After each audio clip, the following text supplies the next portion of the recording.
Hey everyone, my name is Mehran and welcome to another episode of The Sunday Thing, my weekly vlog video thing where I'm trying to chronicle and record my entire year, that being the year of 2026, in this format. And you are watching this on August 23rd, which means there's one more week of summer left and then it's going to be back to rock and roll. I believe this is episode 33 and we got less than 20 episodes until the end of this series. For this week, I have a couple of things I want to talk to you about, and there's one somewhat long mid-roll because the second mid-roll would not be possible since the item that I was going to feature in it didn't arrive, and it's technically arriving in around 9 hours from when I'm recording this, and since I record this earlier than Sunday naturally, it will not be able to make it into the cut. Now before we go to our first mid-roll, I would just like to thank anybody who's watching these videos, because for me this is just fun. This is just a way to talk, to get more comfortable speaking in a disciplined and organized way, and to just tell stories. And the fact that people watch these videos, one person or 50 people or 100 people, to me it's just unbelievable. So thank you very much. My idea is that I want to see if I can grow this little YouTube channel to 500 subscribers by the end of the year. We're almost to September and I think I'm around 420, which is pretty awesome. But it would be super cool if you could consider, watch the video a bit, see if the vibes match your style, and if they do, consider doing the YouTube thing. I am completely right now weirded out by myself because every part, every creative endeavor has multiple parts. You have the initial excitement, the inspiration, the production, the hard work. There's one step that often I'm able to avoid with great success, and it's called burnout. And that means you're just tired of doing everything. You want to do nothing. And my problem is I don't know how to do nothing. And so when the burnout phase hits me, which it has, I lose control of my entire discipline. Case in point, I have this thing, like today, I'm filming this on a Tuesday. Here's my usual Tuesday schedule. I wake up relatively early in the morning. When it's like a work day, it will be very early, very, very early, like 6, maybe 7 a.m. When it's not like these days, it's around 8 or 9 a.m. I make a decent breakfast, answer some emails, get some work done, hit the gym, come back, finish probably what was left over from the morning. Maybe I edit the video for the performance song of the week. And by noon, usually I feel like I have progressed at least 20% on my usual weekly plan. Right now, when I'm filming this, it is 1:26 p.m., so it's afternoon. I just had some kind of a breakfast thing, and I woke up maybe half an hour ago. And I hate this so much because I can feel the negative energy in me, and I'm trying to think, okay, how can I salvage today? Because I need to salvage today. So I'm thinking of going to the gym later than usual, but hit the bells, hit everything harder than usual, which hopefully would kick back some energy into me, and come back home and finish the rest of what I was planning to do. Speaking of which, let me show you this. Now, this is the chart. This is a situation on the wall. These are the songs. You see that there's no X here in front of Uncaged Forever. There's no X here in front of The Descent or Dissenter. No X in front of Heresy. No X in front of Incomplete. And the reason for that is because I realized that I've been looking at this album thing some days with the correct lens, with the correct angle, and some days completely wrong and completely off. Because even going back to the first moments where I presented the album, my opening statements were about how long this album is going to be. Like, I look at it as a quantitative endeavor rather than being art. And I noticed that when last week I was working on one of these songs that don't have an X in front of them, and I realized I was forcing myself to make something out of it. And I realized this is incorrect. When I have to force it, that means something is wrong, and I'm not competing with anybody, or I'm not competing with a deadline. So there's no need for me to force myself. And that is why I've decided to remove the sense that instrumental song and Incomplete from the release. Incomplete will be released, but Incomplete tonally doesn't really match the tone of the album, like the vibe of the album. And the instrumental piece, Descent, I'll probably just let it go for now, since the last act of Heresy, just like the opening act of the first song on the album, has this instrumental piece with spoken words. Maybe I'll just blend the two of them together. So what I'm going to do is I'm going to pick the marker up. I'm going to do this, as in this song doesn't need to exist. This doesn't need to exist either. And that makes me feel a whole lot better, like a whole lot better. All right. I'm gonna hit the gym, and when I come back I have to have a plan for the performance song of the week. I know I'm going to be doing a new song, I just haven't decided which song I'm going to be using. So see you in a few hours. Okay, let me just adjust the lighting for the next piece. Let's turn this off, wait for this to connect. Technology, be cool. Be cool for once in your miserable life. Hello? I think this might be disconnected. Hold on. I may have done a boo-boo. I may have done a boo-boo.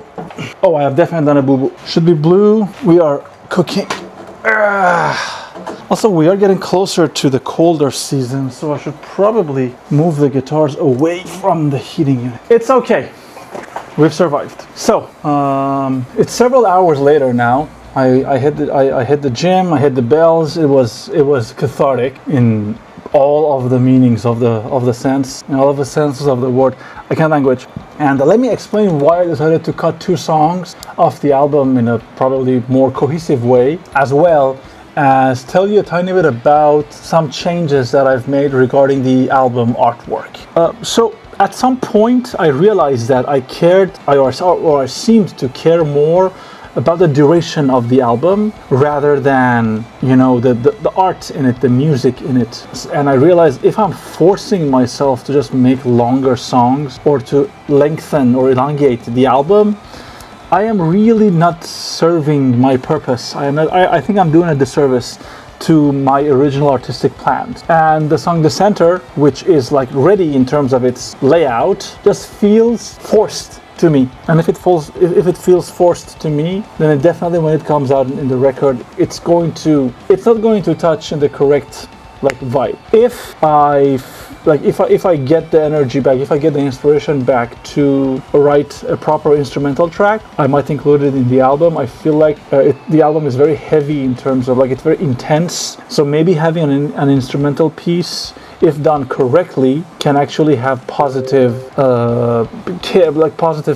feedback loop. We'll see. As for the artwork of the album, this is what I designed myself with the help of one of my students who kind of line graphed that shape. And I showed it to a couple of people, and it felt a bit different from what I was hoping to achieve. And last week, August 12th, we had a total solar eclipse here in this part of the world, and it really inspired me. And so I went on one of my favorite websites that has completely licensable and license-free pictures. I'm not going to name any names. I don't want. This is not about serving other websites. But I found a picture of an eclipse that a gentleman had taken, and I contacted him and asked if it's cool that I use it.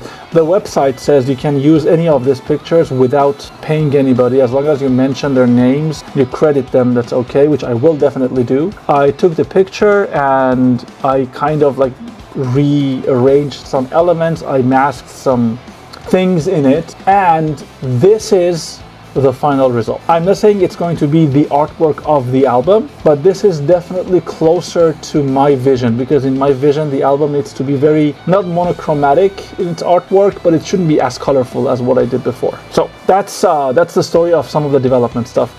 Also, since I decided to condense the production of the album and make it a bit more, doable within the next few months, seeing as I will be very busy with everything that's going to happen, I decided to make a purchase that will help make the album sound even more unique. And I'm going to wait and see if my purchase arrives by the end of this week, before the Sunday thing is over. So this could be the one mid-roll for this week, or it could be one of two. We'll have to wait and see. For now, back to me in the future to either continue the story or to wrap the video up. Psych! It is still me in the past. And that is because this morning I got the email and the receipt that the thing I purchased has been expedited from Germany, and I'm not sure if it's going to arrive here before this week ends. However, speaking of things ending, I think that's a nice segue. This week, technically today or yesterday, marks a very, important anniversary for me, and I want to talk about it with you. So let's talk.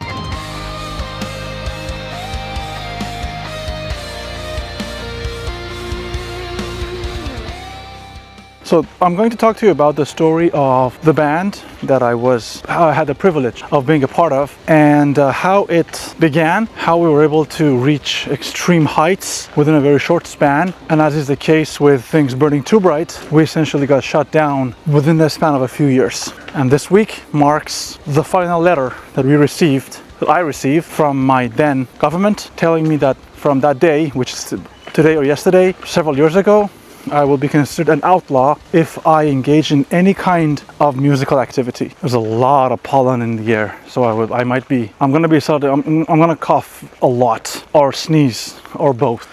But the weather is nice, so let's go sit there since nobody's in this area, so I can talk without eyes on me to stress me out. Where to put the camera? I think this is a nice place to talk. A lot of bottles of questionable liquids are here as well. I still haven't been able to find a nice place to sit, but it's okay. Let me take you back to several years ago, and I feel like at this point, this is a story that I keep coming back to and talking about since. I don't know if you can get traumatized when you are in your 20s, early 20s, I don't know. But I know that the whole story of the rise and fall of the band, of our band, of Piclavier, definitely left a permanent mark on all of us, on everybody that was engaged and that was in any shape or form busy with that project. And so the whole thing began with me and two of my high school buddies, actually middle school buddies, really liking heavy music. It was our thing. Maybe I kind of inculcated that whole thing onto them, since I grew up listening to Metallica and the like. I grew up with music, and so I kind of talked about it a lot. And since, I don't know the exact adjective. I know I'm on some kind of a spectrum, but I really don't, I tend to myself, I keep to myself. And so this whole, so when we had this clique, when we had this group, we kind of stayed together for still to this day, 25 plus years later. And so I don't exactly remember the year. I want to say it was 2016, the month of June, that we had one of our first rehearsals. I have videos of everything since day one, but I'm not going to put them here or share them anywhere, because I'm not sure if some of the people in those videos would be okay with me releasing their footage, their videos, their conversations, even though nothing weird or illegal is happening. Still, as a sign of respect, as a sign of friendship, I'm going to refrain from using their footage or using any kind of not public footage as B-roll here. But we decided to make a band because at that time I was planning to leave the country, and I thought I would be leaving by September of that year. So very quickly we decided to put an idea of a band together to play as a goodbye event for me, because I was supposed to leave the country. And we did the thing, we played, we rehearsed. Through the rehearsals, one of the days in the rehearsals, I heard that because of the conflict in the region, a story that is still up until today, any kind of student visa, any kind of visas would be extremely rare until the situation is resolved, which still hasn't been resolved to this day, and that is 20 years, almost 20 years later. 2018, no, not 20, 10 years later, sorry. And I said, okay, I can leave. but we got this kick-ass band, so let's just make it into a bit more permanent thing until we see what happens in the future. So we formed this band. I played the guitar. Guitars have picks. My buddy Cheyenne played the piano or the keys. The word for keyboards in French is clavier, and we put them together. So we put this, like we created this idea of having a band called Clavier since we kind of founded the band. But it really wasn't my band or his band.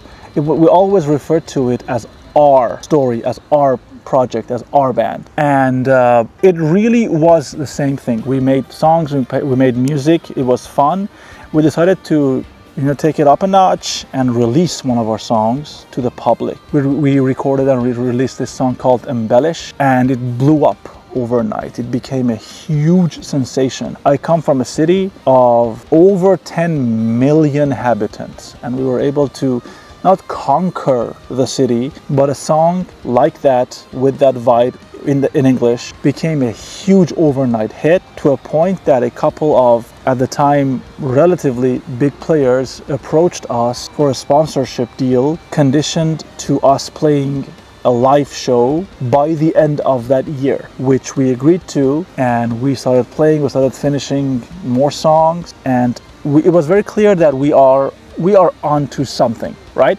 We booked the venue, everything was ready. We started selling the tickets to the venue. Within, I want to say, maybe 2 weeks, the entire venue was sold out. And mind you, this is a venue sold out based off a single track. The audience at that time hadn't heard anything else from us, just one song. And ironically, that song was about how world could change in a second, how world could change in a minute. So we get to the show day. The day before the show, we receive a bunch of emails and phone calls, and not emails, phone calls and text messages that the show is canceled. And some people from, like, the government essentially, are trying to talk to us. It wasn't in any sort of like menacing way, or like, you are now going to jail, you are criminals, because nothing is a criminal in this thing. But it was a scary moment, and we were very young, and we kind of got scared. I think rightfully so. We had to cancel the show. We had to reimburse the tickets. We had to refund everybody, and this whole thing became a bigger success for us rather than us having a show sold out in like 2 weeks, because now people were asking what was the reason that this show from this absolutely unknown band of like ragtags and misfits is suddenly illegal. So through doing so, the people who wanted us to stop doing music helped us become even a bigger deal than what we were. So we went there, we talked to them, I talked to the people. I don't want to use the word interrogation because the word has very negative connotations. It really was a bunch of conversations, but it's with people in the government, and it's kind of scary, right, from the outside.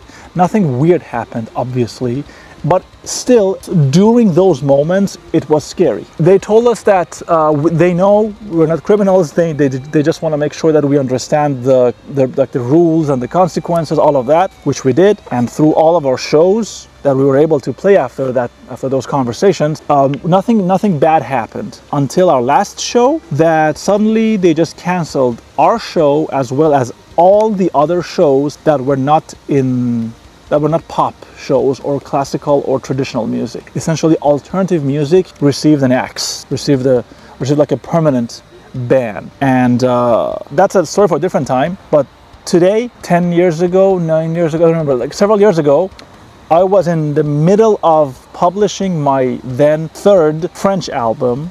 And the morning that I received the call that I should go and talk to the government people again was the morning that we had started printing the CDs, like the discs and the inlets, like everything. Like that's how far in I was in the publishing business of the album. I go there, and there's a nice lady who has a folder and a bunch of letters on that folder on her desk. And she says, "Hey, we listened to the album. Because I need to probably give this preface that I was born and I was raised in a country that is by design and by essence governed through religious rules and rule set, and so music needs to be treated not preferentially, but it's like a subjective thing. if I want to publish an album right now in France, I really record the songs, I publish them. There's no rules or regulations against them, unless the themes are extremely political or sexual. You know, if it's in the extremes, then somebody might contact me and say, yo, we need to talk. But generally, doing music, pretty normal, pretty fine, pretty chill. But the lady that day, which is today or yesterday, several years ago, told me that not only I cannot publish my album, the band as well is outlawed, as well as me. So I will no longer be able to perform in any kind of musical performances, even if I'm not singing. Even if I was playing the guitar, for example, for a different band, which I was trying to do for one of my friends, and his show also got canceled because they didn't mention me by name, but they said that one of the people in your band has some background check problem. I don't know if it was me. I'm going to assume it was me, but I'm not sure. And it's just really funny to think about that, because this is, I think, the video I made that day, which I think is called I'm an Outlaw or I'm a Rebel. It's one of my worst videos like ever. Not that these are any better, but I was so shaken and out of it that I think I wasn't able to really coherently explain what was going on. I will put the video like here or here, whatever, so you can see it for yourself. This is a long time ago, so you will see if I have progressed or not. And so it's quite funny and ironic, because the song that I had decided to play for this week's performance song is the song that I wrote about all of this story, and I guess it all makes sense now. So that's the story of the song, my story. Well, not the story of the song, but the song is about the band. It's about our band, about what happened to us, and how it just stopped. It just stopped existing, because we were threatened to continue doing things like this. And then I moved out of the country, but that's a whole other can of worms. But at the time, even though we were not allowed to do music anymore, we had started working on what would have been our second album.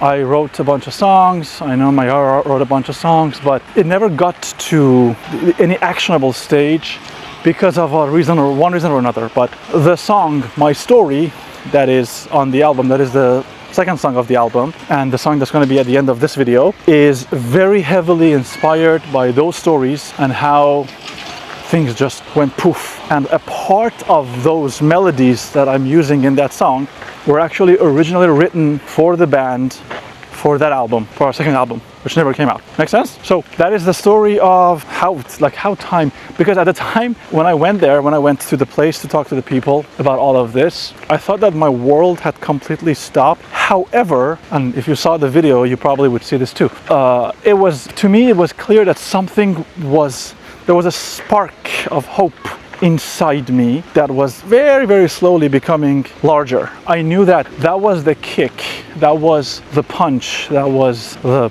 ice bucket that I needed to have happened to me.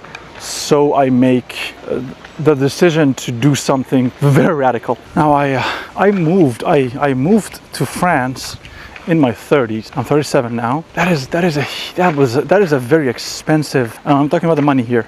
I'm talking about the toll it takes on your soul to accept the fact that you are nothing and you're starting from scratch. And I do mean nothing, zero, niente, nada. Now, one thing I continue, every time I tell the story of the band, I forget to mention, because of all the negativity around it, is that the album that we made, which is called Where the Sidewalk Ends, which is available, by the way, on your music platforms everywhere you want to go. We actually got nominated for the album of the year. The album, as I told you, it was like we were a candle or a lamp or whatever you want to call it, and we burned super quick, because we wrote the album. We did a bunch of shows. We released the albums. The shows were, generally speaking, success, and the album became.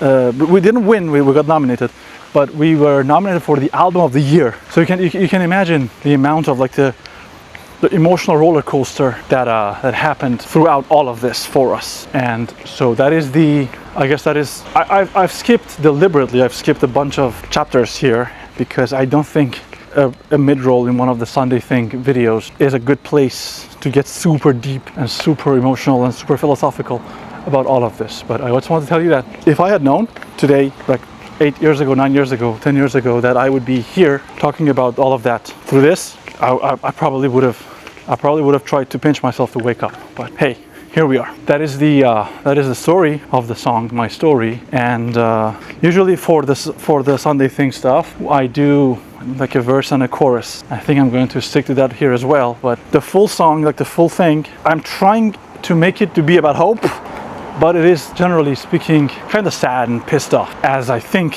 is an appropriate way for looking at things.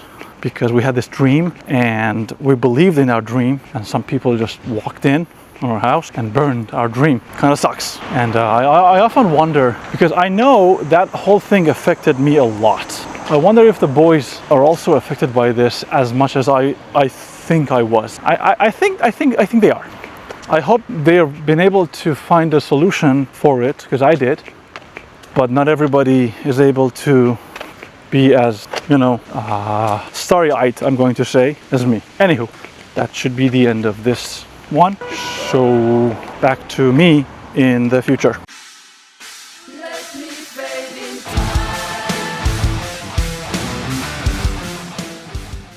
Now, this past week was kind of a bully, because due to the crazy wave of heat waves, I really wasn't able to sleep the usual 8-9 hours every night that I need to, get back in the groove and do fun stuff when I wake up and feel fully energized. And so it kind of messed up my sleep schedule, something that I'm actively trying to fix. And because of that, I kind of feel like my energy levels aren't as high as they usually are. Hopefully by next week's video, things will change, and hopefully it's going to be even better, even like nicer and all of that.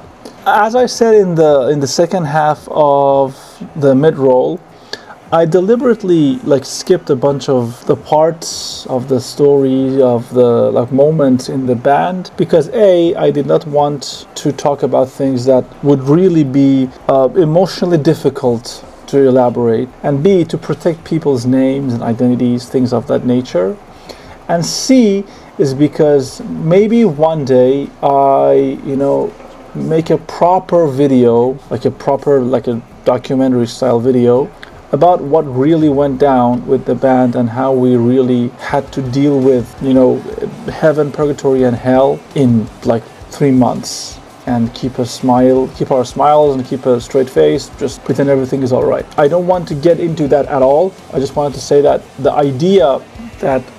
ideas that pushed me towards making the new album, the new record, are they're emotionally draining for me. And many times while I'm working on these songs, I ask myself, do I really want to publish this song? Do I really want to publish this album? Because for the longest year, my music has always been not about me directly or about very palpable real life events. It's mostly been an over-fantasized understanding of reality, a surreal grasp of what I consider to be like a poetic justice, right? And this album might change that. Honestly, if you asked me right now whether or not I would like to put this record out there in the wild, my immediate impulsive response is no. But that's a conversation that I'm sure I'm going to have with myself and in one of these videos in the next several weeks. We have a couple more weeks left from the summer, and as I promised, in the month of August, all of the songs that I put at the end of these shows should be songs that I have never published before, or they are completely new for the record. And this week we are going to listen to My Story, and keep in mind that because I record the vocals for an album always at the last step, the vocals you're hearing, even the backing vocals that Alexandre happily provided, are still not final. But I think it should get the vibes going. So thank you so much for watching. I hope you're having an awesome time, an awesome day. I promise I will talk about what I wanted to talk about this video, the next one, since I will be going to get the thing in tomorrow morning. And I really hope these videos are capable of telling a comprehensive story, like a good vibe, good everything, because this is more about consistency and about discipline, more than just making YouTube and shiny, flashy YouTube videos and getting views. I never wanted to chase that kind of clout. It was never my intention. Next week will be the last week of August, and the song for that week is going to be super special, but I don't want to spoil anything. I just want to thank you once again for watching this video, and I want to wish you an awesome rest of your day, morning, evening, night, and I will be seeing you next week. Stay safe, stay sane, stay awesome, and as always, peace. Enjoy this small, teeny rendition of my story.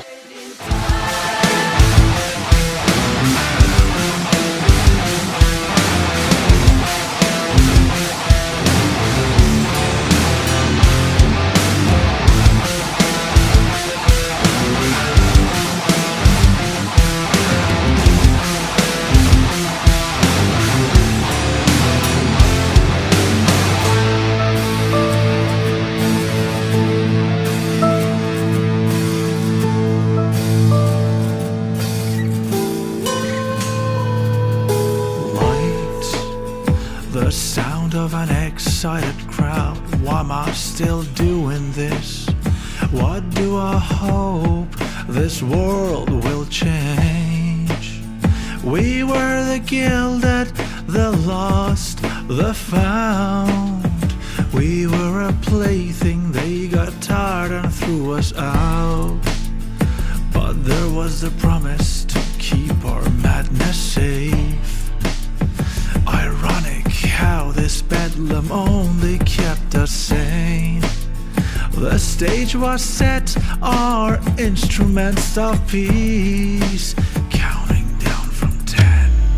Let me fade in time, let me break free.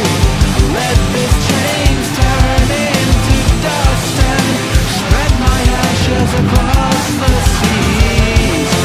Something like a wing, something like a heart. Let the shadows tell my story from the start.